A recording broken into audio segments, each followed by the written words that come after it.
Welcome to Something to Talk About, a special day for me. It's very rare that I actually get to bring in friends of mine who are also professional colleagues, people I've worked with in the past. Today, I have a golden opportunity to sit down she's a gal who's into a lot of things. Azuda Foundation is one of the things that she's involved in. Former Senator Carlota Leon Guerrero, my guest today on Something to Talk About. You're not going to want to miss it.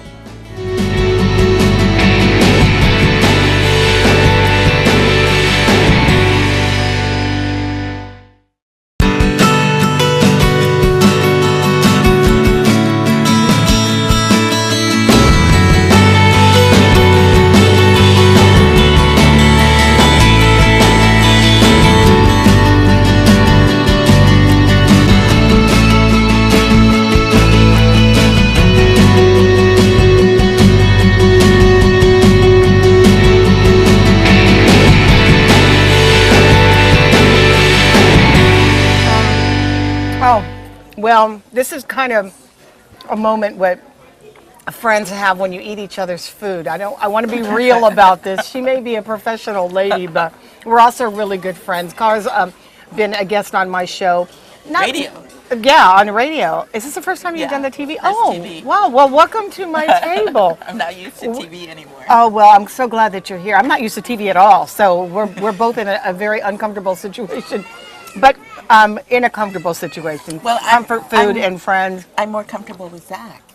Oh, because Zach was He was my technical director for 2 years when I was in Saipan. So he and I built a news organization together. Oh, see, so Zach becomes very highly recommended then. Yes. Well, I made it a point to say that we've been friends for a long time because we've been friends all our lives. But our paths had crossed. Me being in the media, of course, and then you taking on all of these other different positions that have made you a newsmaker. So, there's that, and the fact that I'm eating your food at the same time shows that we have a lot in common. I would never say no to you.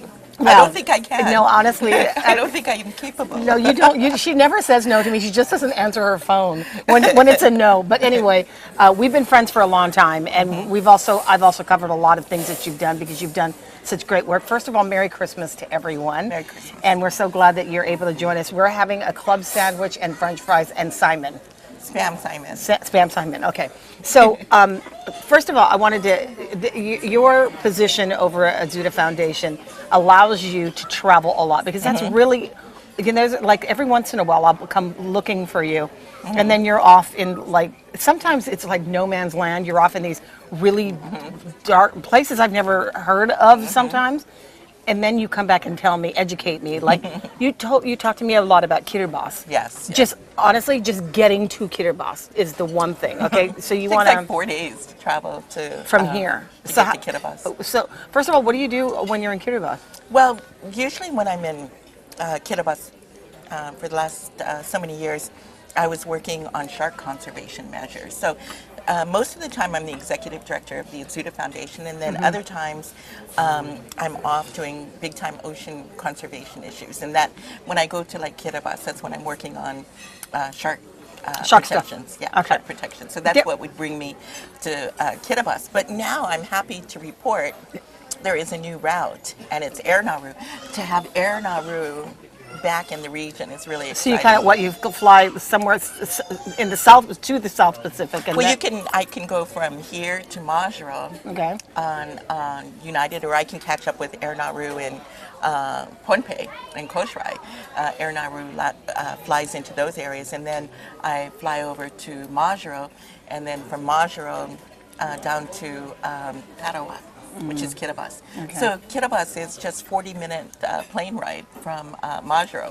Okay. Versus before it would take me 4 days to get there. So I'm really excited now. So you have to tell me the story. Well, you have to tell our audience the story because there was one time she'd gone to Kiribati and she was working with a guy. He was another guy from a nonprofit organization, and you guys were talking about how to dispose of human waste, basically, right? I mean, it's how to create some kind of system to dispose of human waste. Which I thought, wait a minute, What are we talking about? We're talking about flushing toilets, or what are we talking Well, about? when you go to a place as far away as Kiribati, it's a struggling country. It's a least developed country. It's a least visited country, and they have a lot of infrastructure issues. So 80% of the country is open defecation, which means that there is no toilets in the homes. So people take care of it the old-fashioned way in nature. Just go outside. Go outside. Are they digging? Are they digging sort of like cesspools There's all or something different like kinds that? of Or? ways that they're dealing with it, and out in sitting on an inner tube in the ocean every morning, so you can see there's like inner tubes tied to a rock, and they'll be sitting there. How's with the a fishing down there? newspaper, and they're doing things like this. Oh, and I so- didn't know that. Yeah, but so what happens is when you have statistics like that, a least developed country, and it attracts a lot of do-gooders. So when I'm in a country like that, the people that are flying in are from UNICEF, or they're working on water projects, or just helping them with their environment or food security, water issues. So I was talking and got into an argument with a gentleman. Was he a scientist, or was He it he just a do-gooder? He was a water hydrologist expert working on water systems. Can you pass the ketchup? And so, yeah. So I got into it with this guy because I thought I was going to, show that I knew something or two. And so I asked him about composting toilets. Yeah. And what did he think about composting toilets? Wow. And then That's like first date conversation. and then he started saying, well, you have to be careful of, anal cleaning devices, and how anal cleaning devices has to be figured into a Wait, let me just take one more bite. That was a good topic right there. Toilet. And so then I thought I was being real sophisticated, and I said, are we talking toilet paper? And he just totally blew up at me, and he goes, that is such a typical first world response. I'm talking about leaves and twigs and shells and rocks, branches. Not toilet paper. Yeah, and I'm like, then I fight back like, can I just have some credit? This is my first conversation ever about. Well, she comes back to me and she tells me that it was my first conversation, and the entire time I'm thinking bidet.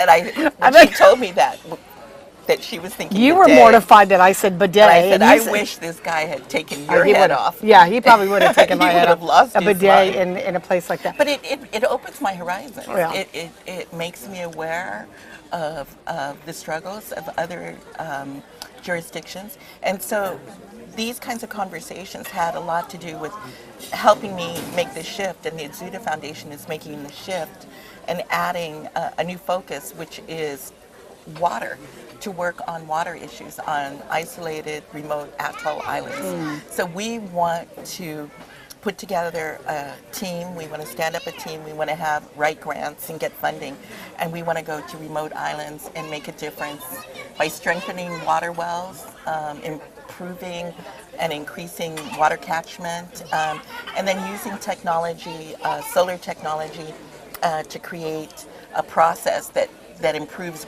brackish well water to where it's safe and drinkable. So and these things would only happen to me, and I would only be so impressed because I travel, because I see and I understand, and everywhere I go, I'm always, struck about the lives of women, the hardship of the lives of women. If you can imagine, because the women are still predominantly in charge of the home. yes, That and there's just- no outside career. It's not like they've got a job and then they come home at 5. Well, what it means to get water for your baby or for your bedridden elderly mother, keep the clothes clean, washing clothes, cooking. One time I was in one of these countries, and UNICEF was flying in with me, and I said, why are you coming in? And they said 20 babies, infants, toddlers, passed away in this village area because of diarrhea and stomach diseases. And I said, what happens? They said, as long as they're breastfed and they're not drinking walking, water and they're okay. But as soon as they're weaned from Yeah. the breast and they're toddling and they're put on the ground, then they're walking in Yeah. this and they're drinking it. And there was this cluster of, if you can imagine, a cluster of a village of over 20 babies, toddlers, passing away from these kinds of diseases. So these are the sort of stories that I see and I talk with leaders about. That's what's motivating this next phase. Well, I have to say that you know, you've also been dealing a lot with climate change, and you were kind of my guru on that.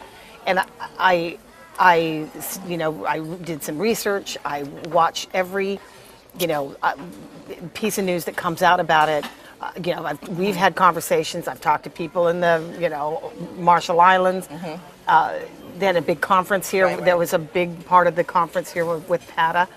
And now, you know, we've got a president who is having a hard time believing that there is, you know, such a danger to the planet. And there are people all over this region who have lived through some of the worst Right. storms that this region has seen and can attest to that very thing. And we have talked about the migration because Right. of the climate change migration.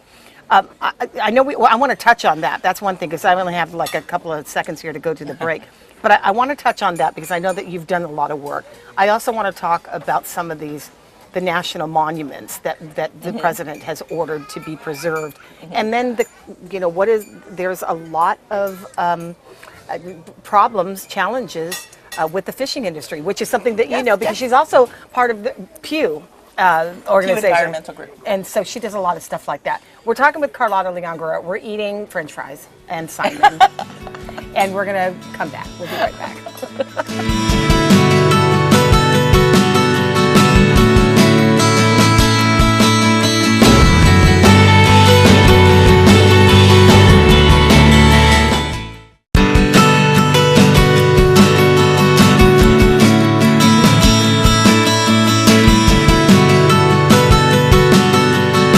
With my friend Carlotta Leon Guerrero, talking about all sorts of stuff.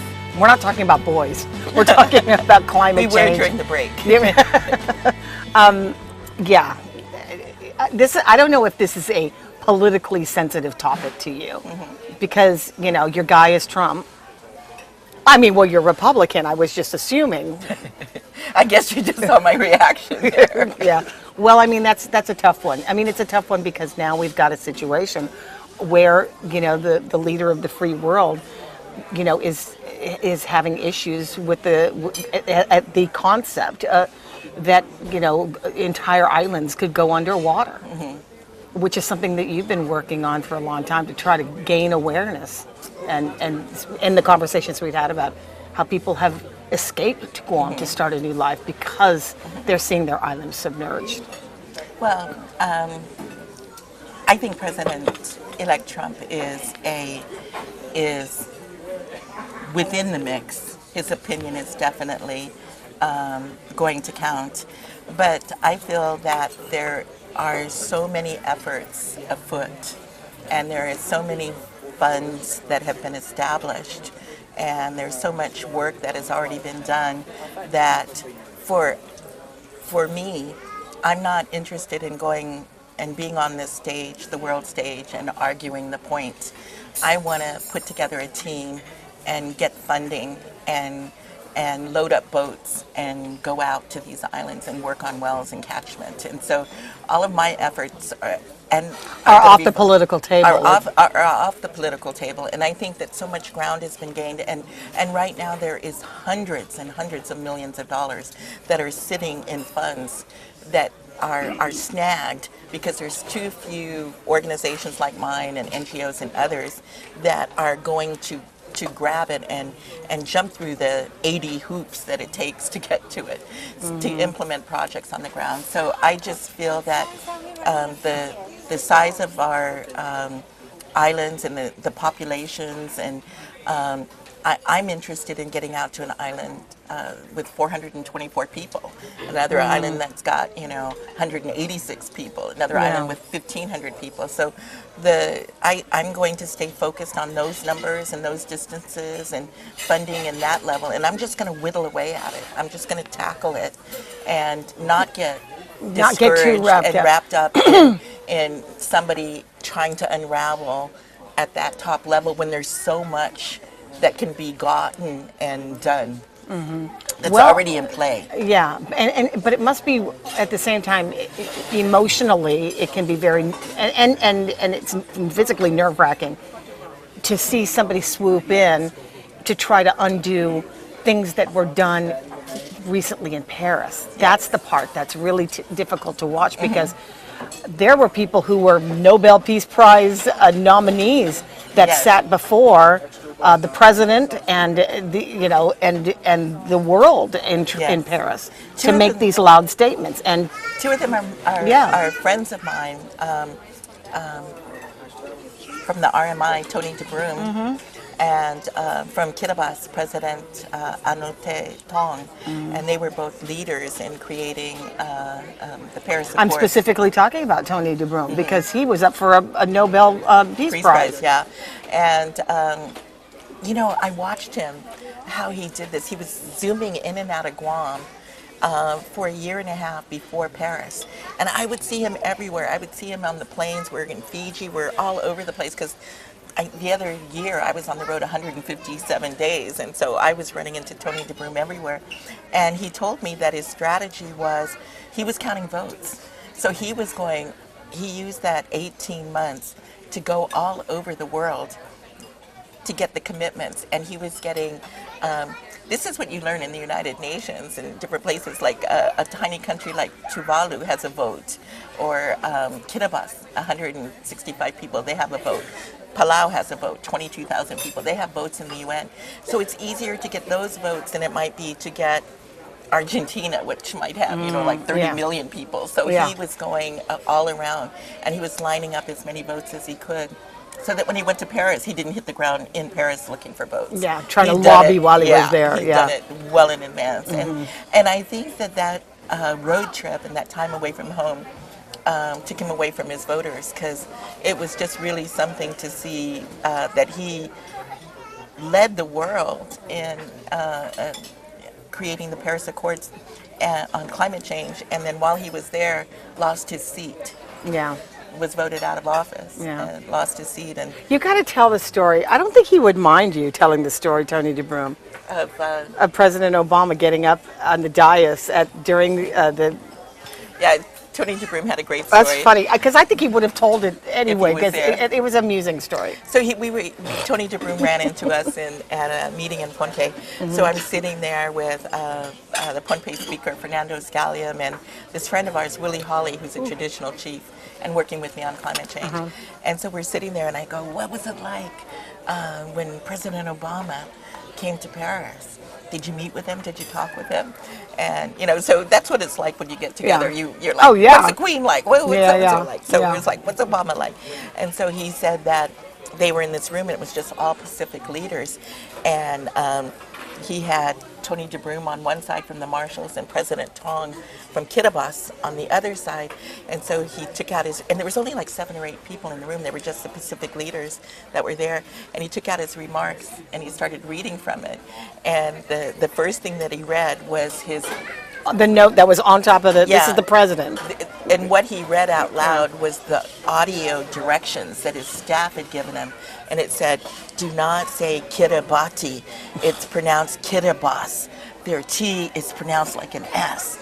And so that's what he read out loud. And then everybody's stunned.